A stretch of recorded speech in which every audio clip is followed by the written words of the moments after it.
रायजोफोर मोनसे स्पट खौरां गोसारगासिनो दं माथो फेरेंगा सारा मोननैबो समस्थियाव देरहासिगोननो आरो लोगोसे बयजोंबो मिथिजानाय डायनामिक लिडार सासेबाव खाम्फा साराबो मोननैबो समस्थियाव देरहासिगोनबालाय दा बेफोरनिनो दाख्लैनिफ्राय माखासे ओंखारनायखौथ' बाद दिनै मोनसे एग्जिट पल मोनसे खौरां लाइ जाय पर्टेलाव होगासिनो दंबावो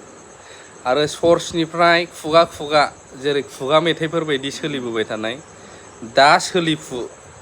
मिथिनाय बायदिब्ला फेरेंगा सारना बमा गावनो रेडि जोबगासिनो बावखुंग्रियावबो ओमफ्राय निसिमायावबो नोंथांमोननि साननाय नोंथांमोननि जायफ्रा नंगौ नङा बिनि सायाव एनालाइज खालामग्रा बिजिरग्रा अननानै कमेन्ट होलाय आं कमेन्ट होनायनिबो माखासे खोथा दङ बे जाहैबाय जोंनि माखासे माने लिडारफ्रा सिरि सिरि फैनानै कमेन्ट बक्सआव हाबनानै फरायखुमायो गावसोरखौ मा होनदों मा होनाखै जायनि थाखाय जों माब्लाबा माखासे गुबुन लिडारनिखौ भिडिअ आपल'ड खालामोबा बिसोरो फटाफट रिप्लाय होयो हा बबेनिफ्रायथो आन्दाज मोननानै रिप्लाय होयो थिग बेबायदिनो बिथांमोना सिरि सिरि हाबफैखुमानानै कमेन्टखौ नायनानै गावसोरखौ बांद्राय गाज्रि बुंदोंबाथाय डाइरेक्ट अन दा स्पट रिप्लाय होबाय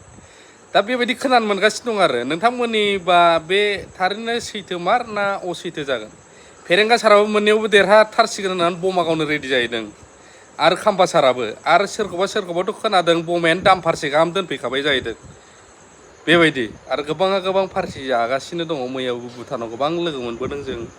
आरो ओरैहाय दैलांबारि बेबायदि दा नोंथांमोननि एनालाइसखौ एसे होबानो जाबाय सर्ट भिडिअ बानायबाय आं बेखिनियानो लाभ इउ अल